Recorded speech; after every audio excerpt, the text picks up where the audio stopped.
I'm Lisa Fletcher, and you're in the stream. Today, is voting for a third-party candidate in a dead-heat U.S. presidential election a waste, or is it the deciding factor?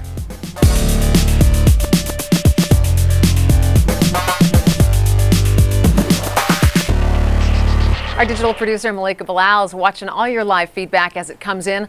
Malika, Al Jazeera covered the third-party debates live last night, and our community is responding in really a huge variety of ways. They are, Lisa, and they're pretty evenly split between those who say voting third-party is throwing away your vote and those who say you have to vote your conscience. And those in the latter camp is one like Blogi on Twitter who says they're exercising their democratic freedom. It might not change the system, but it's certainly not throwing away their vote.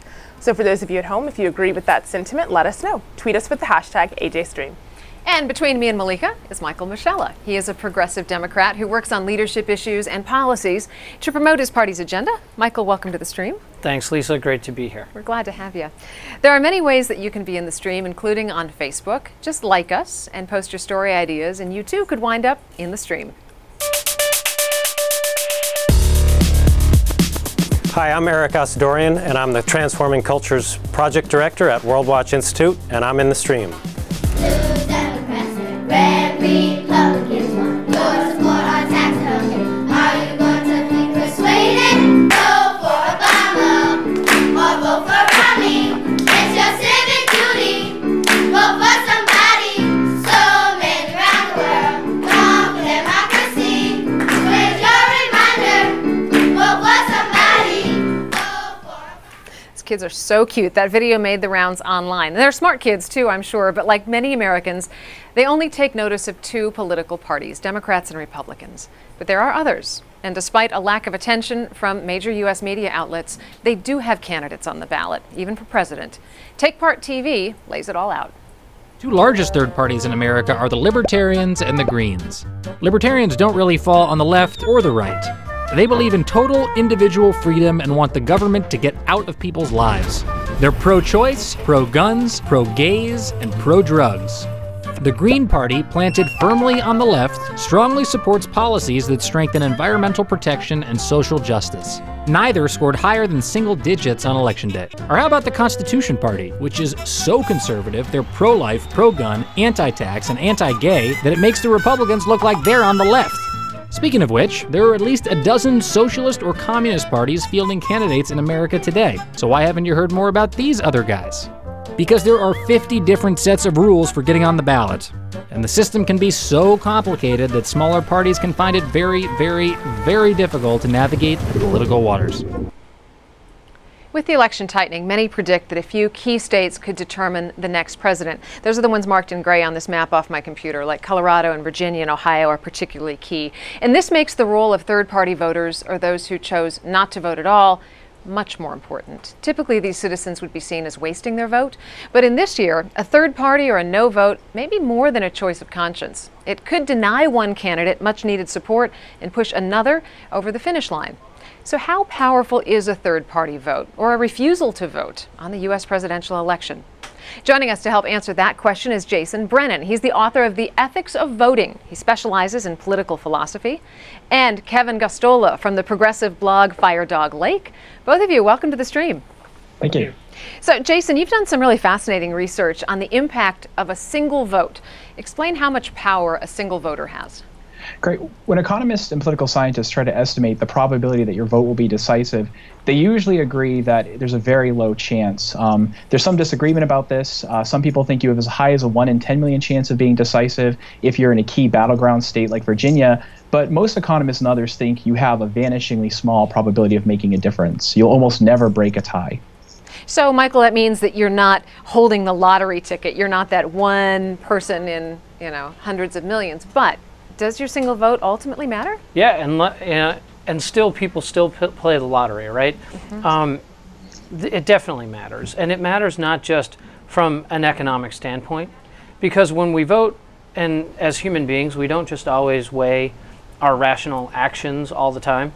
If we did, we might all have had different boyfriends and girlfriends in high school, right? Right. In fact, as people, we tend to care about things like duty and about our country. And so it really matters. Look, there are a lot of people who fought tooth and nail for the type of freedoms that we've had in America. My grandfather, put on an army uniform and went over to Italy in World War II to keep that alive.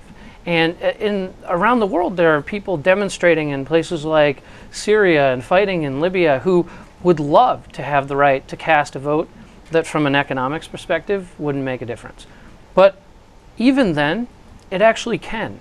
In 2000, only 300 votes separated Al Gore from George W. Bush in Florida, and not too many more in New Hampshire. And if Al Gore had won either of those states, we might have had a very different country and a very different world. Yeah, for our international viewers, those are key states, very, very pivotal in our elections. Right. Yeah. Michael, there's a few of our community members that definitely agree with you that the vote matters. Jaleva on Twitter says, Americans who are voting for third parties are throwing away their votes because they have no chance of ever making a difference. There's one more from Robert who says, be careful what you ask for. Voting for a third party candidate caused Gore to lose Florida, as you just mentioned, giving the election to Bush. But Kevin, there's a video commenter here from someone on third parties. I'd like you to have a listen. My name is Kyle from Brooklyn, New York, and I'm supporting President Obama this year because unfortunately I don't think that third parties have a chance in our political system in Europe and many other democracies throughout the world. Getting 5% of the vote will mean that you have 5% of the parliament, but in the United States, getting 5% of the vote in Florida means that George Bush beat Al Gore, thanks to Ralph Nader. Kevin, your thoughts? Third parties don't have a chance. I think it's part of the mythology of the 2000 election that liberals or progressives talk about Ralph Nader costing Gore the election.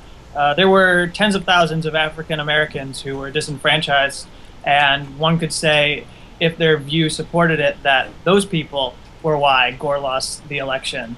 So yeah, I think it is a result of people thinking that the way that the election is set up currently with Republicans or Democrats is something that we have to tolerate or cope with, and there's no way around it. And I happen to find that to be very detrimental when you look at a range of issues that are off the table between the Democratic and Republican parties. I just will quickly go down the list and say that if you are a Democrat or Republican nominee like Barack Obama or Mitt Romney, you're not talking about Guantanamo Bay, you're not talking about government surveillance, you're not talking about breaking up too big to fail banks, you're not talking about prosecuting Wall Street criminals, you're not really talking about whether so-called free trade agreements are legitimate, you're not talking about maybe putting back the Glass-Steagall Act in place, which played some role in bringing the economic crisis. You don't want to talk about drone strikes because you both agree on it. So if you have disagreements about that, that is something that's just completely off the table. So you need these other candidates there to keep issues at the fore. Well, I mentioned earlier that Al Jazeera was one of the only networks that was covering the third-party debates last night, and that's really the only place you heard positions like this. There's a reason why we shouldn't be using drones. It's because we don't just take out the target, we take out a lot of innocent civilians in these countries where these drones attack. And as Kevin just articulated, that's completely opposite from Obama and Romney, who agree on using drones, as do most Americans. So is the question really, is the public ready to discuss issues like this, Michael? Sure. I think absolutely they are. Now, we have limited time, and there's only 2 weeks, and people have to make a really huge decision. I mean, the United States is the world leader in economics and security. Like, this really matters. And when you've got to dissect a lot, now look, we have professors, we have bloggers, these types of folks in America, like the other guests, and they have a ton of time. They're almost paid to look at these issues all day long. But other people are paid to do other things. My dad's a teacher, my mom's a librarian. So they don't get to do politics all day long, and that doesn't make them worse citizens, right? And people have kids that they're trying to raise. So in some respect, I think what we need is a balance where you can say, look, we're going to have a couple debates. We're going to spend a few hours. You're going to be able to find out what you need about the candidates. Plus, they all have websites, right? And from that, you're going to be able to have a good chance of discerning. We can't probably spend, 4 years just looking at politics all day long, because then our country wouldn't be able to do anything else. And I'm somebody who works in politics, so I want to do more politics. At the same time, we obviously want to have an informed electorate. Now, I wish that people would do a little bit more, but I get it that there are a lot of priorities in the lives of, especially people who are trying to rebuild an economy right now, and I think we're in a pretty healthy, balanced zone. Well, Jason, I want you to pick up on the point of the general electorate not having enough time to make the decision for themselves. But also, before you do, there's a tweet here from Luba who says, not voting does not make your point. The decision will simply be made without your vote. That leads, of course, to this video comment. Have a listen. This is Amy in Brooklyn, and I'm voting for Jill Stein and deregistering from the Democratic Party because Obama has broken his 2008 campaign promises and also started to authorize the murder of U.S. citizens abroad, extrajudicially without charges. And though I abhor Mitt Romney's social policies, I can't vote in support of murder of American citizens. On your conscience, what do you think about that? With regard to defecting from the Democratic Party to vote for a third party, personally, I think that's great. I don't think third parties usually cost major parties the election, but I think it might be good for America if one actually did. I mean, imagine if the Democrats had to actually be anti-war like they say they are. Wow. What if they were actually held accountable for these promises? So I think this is actually a very good election to vote your conscience. And I want to agree with Michael as well. I have a rather populist view of civic virtue. We often think that to be a good citizen means to be heavily involved in politics and to be voting all the time. And in my view, there's all sorts of ways to be a good citizen. Some of those involve politics and some don't. You can run a for-profit business. You can do volunteering. You can be a good parent. You can make art. So I don't think there's anything special about being politically engaged.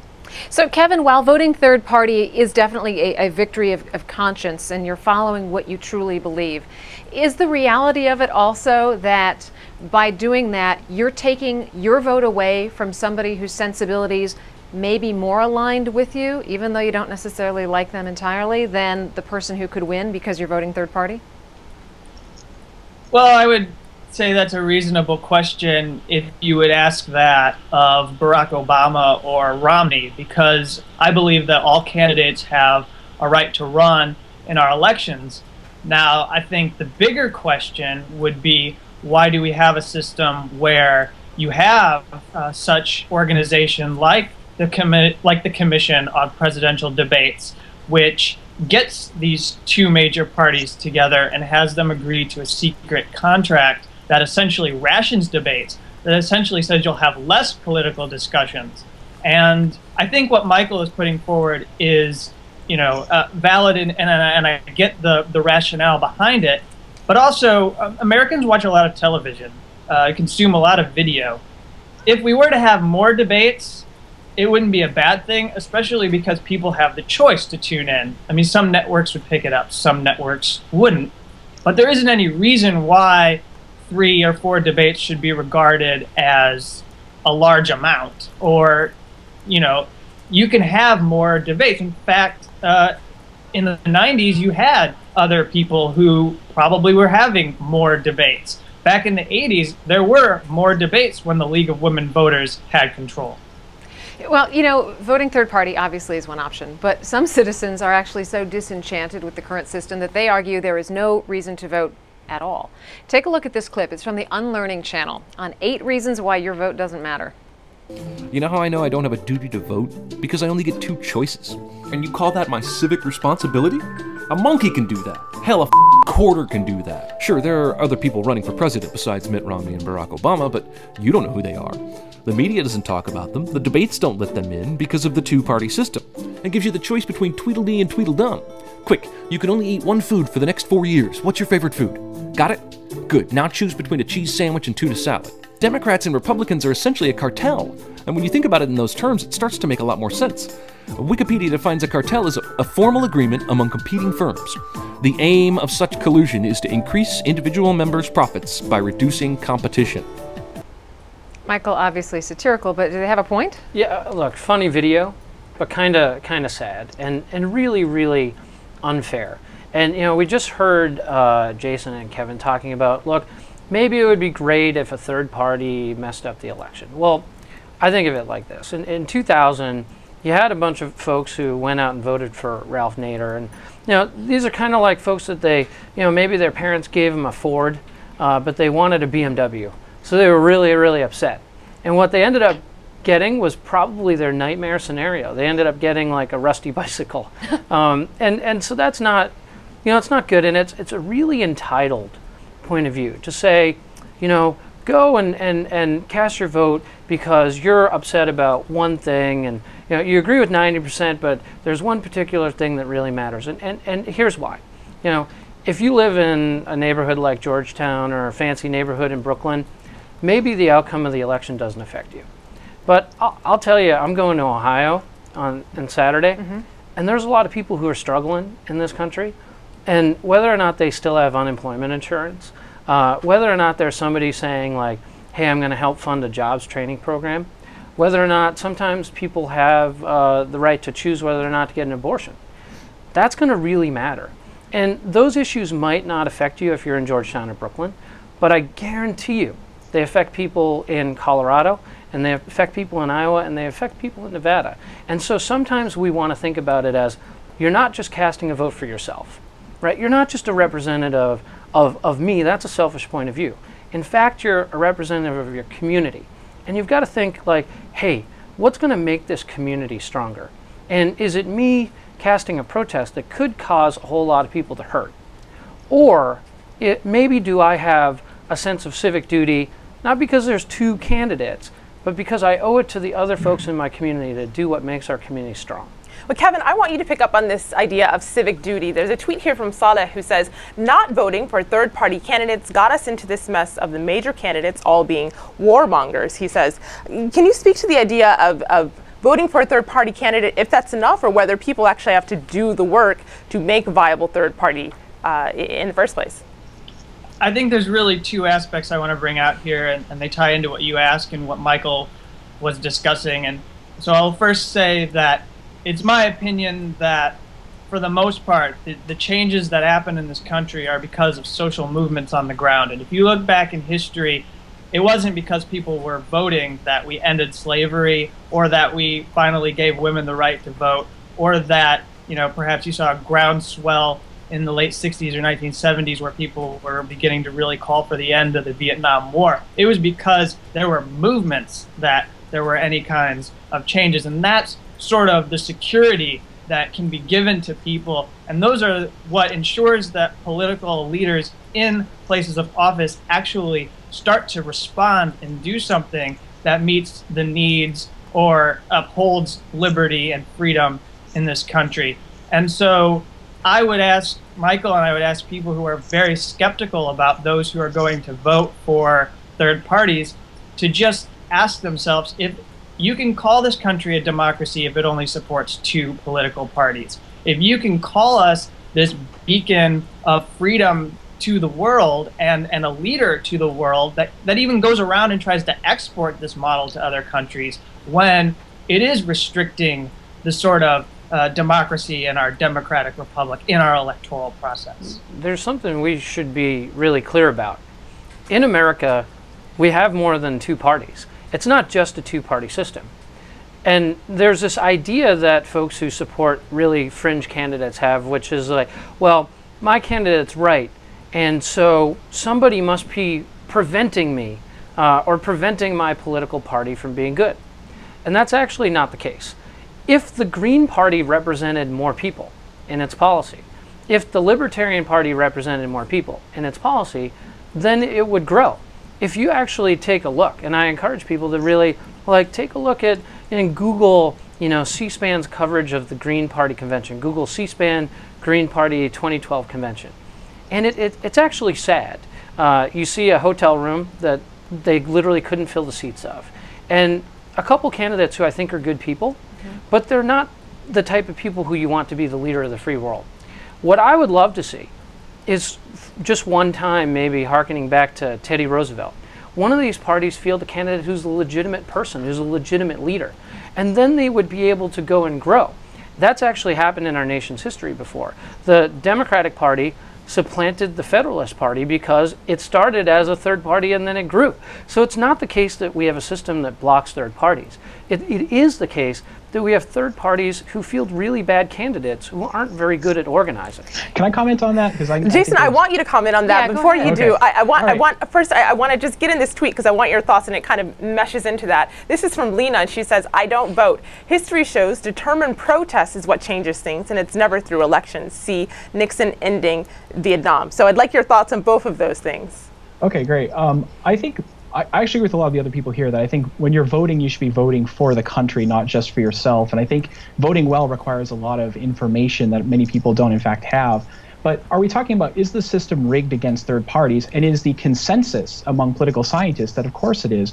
There's something called Duverger's law, and I won't explain it here, but you can Google it, which says that if you have a first past the vote post voting system like we do, you will tend to see two major parties, and third parties don't stand much of a chance. Now, why is it third parties don't win? It's because of that. And also, when you say they don't represent the mainstream, it's true that the Green Party is very far left compared to the typical American. But let's take libertarians. If you try to estimate what percentage of Americans are libertarian or libertarian leaning, you get something between 10 and 30% of people who identify as socially liberal and fiscally conservative. But libertarians are only going to get about 1% of the vote in any major election. So I don't see that. I think the system is rigged against third parties, and that's sort of the consensus among political scientists. Jason, I'm curious what you think, though, of Libertarian Gary Johnson, because he is getting traction in New Hampshire, he is getting traction in Colorado, and those could be some tipping point states. Does the third party voter have power in a case like that? You know, this could be different. This could be the time when suddenly it makes a difference. However, so I'll just talk about the past maybe in order to talk about the future. In the 2000 election, we often assume that Nader cost Gore the election. However, 13% of registered Florida Democrats voted for Bush. Herron and Lewis did a 2006 study, and they determined that 40% of Nader voters in Florida would have voted for Bush over Gore. That third-party voters are typically anti-system voters who would not have voted at all, or would not have voted for the major candidates. So, and also the similar remarks apply to Ross Perot in 1992. Typically in the past, when we've had a third-party candidate who actually got a large percentage of the votes, it's the consensus among political scientists, again, that that person did not, in fact, cost the major party candidates the election. Now, could this be different? Perhaps, and I almost kind of hope so because I'm publicly spirited. I think there's a lot to be said for what happens if a candidate from the third party comes up, ruins the election for somebody, and then we have to think forward what that means about how politicians will behave in the future. If Democrats know that they have to be held accountable for some of their behavior, they'll behave better. If Republicans know they're going to be held accountable for some of their behavior, they'll behave better. That said, I'm very skeptical that they'll make a big difference in the election. And it's that accountability, of course, that our community is tweeting us furiously. Peter Burgess says, the vote is a big thing. It's a responsibility, but knowledge and dialogue and holding politicians accountable is also very important. We have about 30 seconds, but I kind of want your thoughts on holding them accountable. I love accountability, but there are two approaches. You know, you can have a really kind of 60s style ineffective protest, you know, I'm mad, or you can actually do what a lot of people who are hitting the streets in Virginia this weekend to work for Barack Obama or Mitt Romney do, which is work and build something in concert and actually make sure that your voice is consequential. And I would invite everybody who's frustrated, you know, come back in. There's a role for you. Like people who are working for Obama or Romney want to hear from you. They want you to be part of the team, and you're going to get more done that way.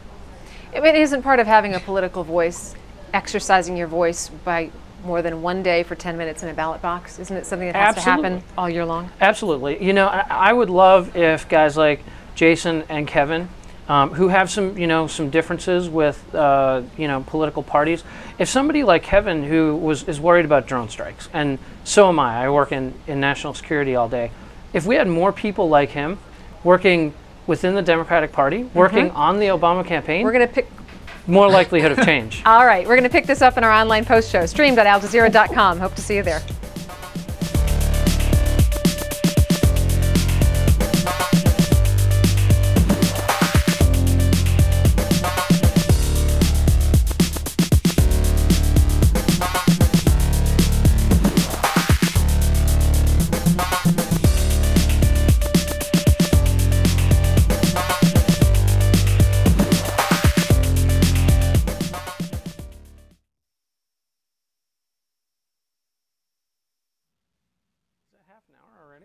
Yes. Wow.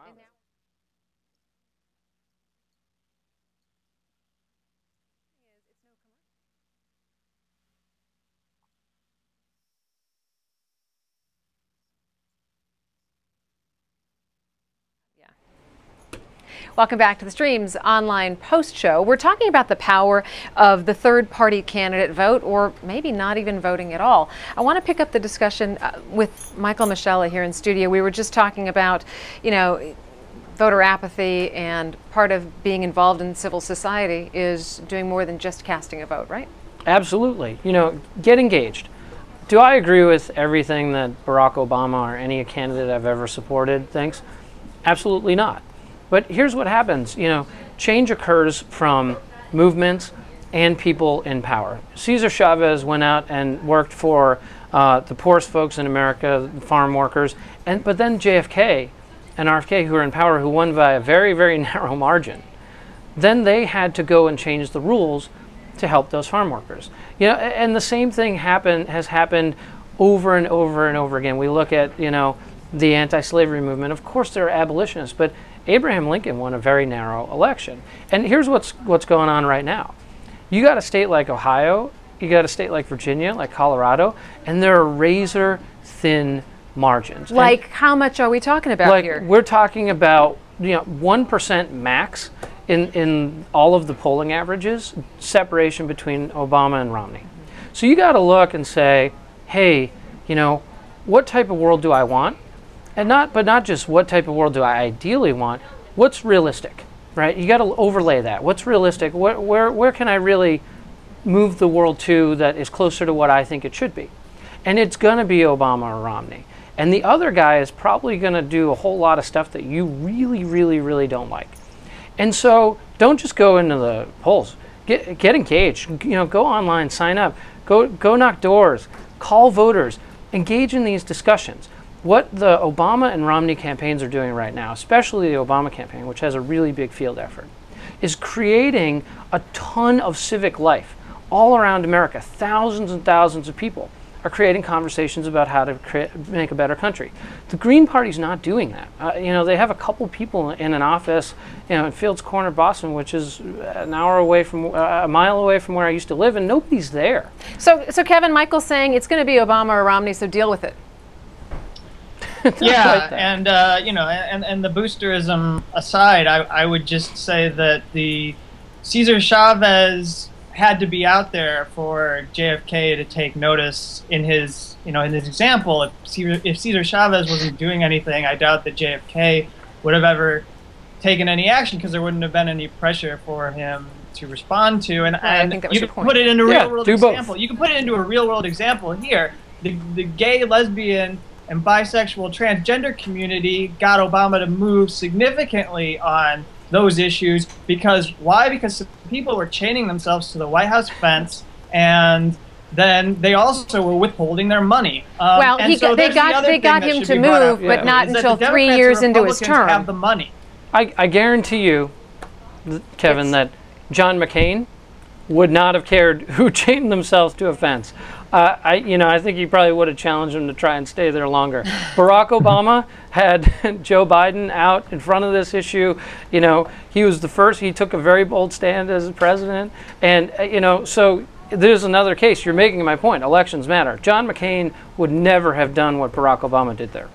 There's also been a change in public opinion over the past few years, too. People are becoming more and more pro-homosexual rights, and you can see Obama and Romney are competing for the votes of the median undecided voter, and so they're looking at, and being pro-gay is suddenly becoming more centrist, and that's why it makes sense to maybe bet on that in an election. Okay, so I want to get back, though, to this idea of the impact of a third party. And, a lot of our community members and some of you are saying the third party really doesn't matter. But if we look at the UK elections in 2010, it was the British media that put forward this plan to have a three-party debate. And what happened was the Liberal Democrats ended up getting traction, and now they have a very significant voice in Parliament. Now, while their system is different than ours in the way it operates, Michael, it begs the question, how much influence does the media really have? And is the U.S. media, i.e. last night Al Jazeera is the only major network that aired the third-party debates, is the U.S. media entrenched in this two-party system? Sure. The media has a ton of influence, and, so kudos to you for being part of the media. Now, look, the media doesn't have nearly as much influence as it used to. It used to be the case when my parents were growing up that they could tune into any one of 3 networks, and basically 90% of people tuning in were watching one of those 3 networks. Right.